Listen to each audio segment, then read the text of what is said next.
Maulang umaga mga kaaning. Kamusta ang lahat? No, mga nakahiga pa ba kayo? Naku, napakasarap naman talagang humilata pa, lalo na gantong tag-ulan. So kahapon nga ay naku, maghapong brownout, no? Alas 7 pa lang nag-brownout na, tapos nagkaroon ng kuryente ay 5:30. 5:30 na ng hapon. So ayan ang kaganapan namin kahapon. Buti na lang talaga ay naku, medyo maulan kaya hindi masyadong mainit. Maaga pa nga ako naligo niyan kasi gusto ko pagagising ng anak ko ay nakaligo na ako kasi ayokong dumikit sa kanya ang amoy ko. Maaga pa lang nga niyan ay sobrang makulimlim na, nagbabadya talaga ang ulan. Pinatulog ko nga lang ang anak ko niyan, pagkatapos ay sininop ko itong mga sinampay. Sakto din na linggo niyan, kaya ang sarap naman talaga ng tulog ng aking asawa. Oh, tingnan mo siya dyan sa gilid. Ayun, at umambo na nga, pero kahit na umambo na ay naku, maalinsangan pa rin. Oh, 'di ba, may pahalaman tayo. Naisipan ko nga rin videohan ng mga halaman na ito dahil napakaganda naman talagang tingnan ng mga halaman kapag ka umuulan. Para bang ang saya-saya nila dahil sila ay nabasa. Oy, sino bang hindi matutuwa kapag ikaw yung nabasa? Uy, basa.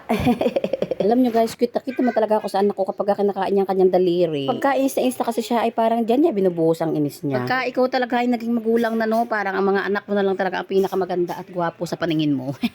At ayun nga, umulan na naman nga ngayon habang ako ay nagbo-voice over. Pagkakasarap naman talaga matulog kaso yung anak ko ay magpalapag, gusto magpakarga lang. Babalik na tayo sa video, papunta nga kami sa bahay ng aking stepfather, ng aking kapatid na si Maricel. Nakalimutan ko ang magsuot ng sombrero kaya ako ay nagtalokbong na lang ng bag dito. Bali dito nga pala nakatira yung mga kapatid ko. Medyo maliit nga lang ang bahay ng mga kapatid ko at itong bahay na ito ay naipundan ng stepfather ko nung siya ay naglalaot pa. Lupang pinagkakatayuan nga pala ng bahay ng mga kapatid kong ito ay mura lang nabili ng stepfather ko kaya binili niya. Kasi nga simula noon ay wala pa rin talagang permanenteng bahay kaya ganarap na rin ito ng stepfather ko para magkaroon ng sariling bahay na masasabing kanila. Bali isang taon pa nga lang naman sila nakatira dito. Mangingista nga pala ang stepfather ko pero simula nung nagkasakit siya at nagkaroon ng pneumonia ay hindi na siya makapaglaot ngayon. Kasi nung last nga na tinry niya mangisda ulit ay naku, napasma siya kaya ngayon ay hindi siya masyadong makalakad. Kaya nga pala sinaglitan ko ang stepfather ko ay gusto kong gumaan ang kanyang pakiramdam dahil ngayon yung kapatid kong si Russell na pangalawang anak niya nga ay ito-transfer namin doon kay mama para doon mag-aral dahil nga kung nandito siya ayaw niya lang mag-aral. Kaya pinuntahan talaga namin ang stepfather ko para gumaan ang kanyang pakiramdam dahil nga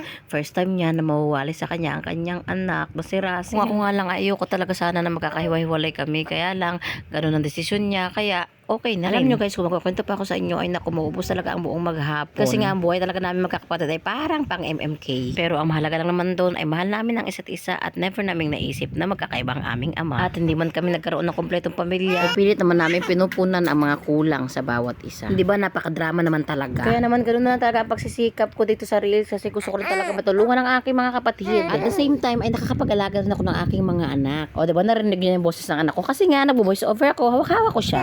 Tapos yun na nga, saan na ba ako? Yun na nga, maraming time nga rin talaga na gusto ko makatulong sa mga kapatid ko pero hindi ko magawa kasi nga wala rin ako. At marami rin time na naisip ko na nag-fail talaga ako bilang ate sa mga kapatid ko kasi nga hindi ako makatulong sa kanila. Pero inaisip ko na lang din talaga yung sa bayo ko, no? Na I am not failed, baka my success is just postponed. O siya, sige at dito na nga lang muna ako umiiyak ng aking anak.